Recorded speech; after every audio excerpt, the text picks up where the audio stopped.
Пред нас е големиот христијански празник Богојавление или кај народот познати како Водици.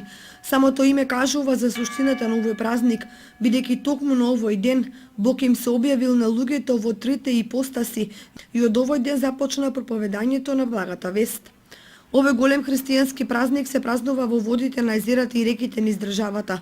Во општина Кочани, ден пред 19 јануари во црковниот храм Свети Великомачени Ѓорги во Кочани ќе се одржи света божествена литургија, на која ќе ќе началствуваат свештеници од овој храм. Во сабота на 18 ќе се отслужи света божествена литургија. Овој ден Светата црква го пропишала како пост, значи бидејќи се паѓа во сабота оваа година е разрешено на масло, но не се јаде риба. Значи во недела на 19 на самиот празник Богојавление, по извршувањето на Светата Божествена литургија, свештенството и верниот народ со свечена литија ќе се упатат на водите на Кочанската река, каде што ќе биде потопен честниот и животворен крст Христов.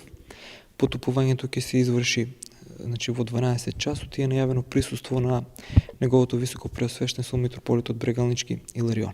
До сега во Кочани има пријавено околу 20 кандидати кои ќе скокаат по Светиот крст.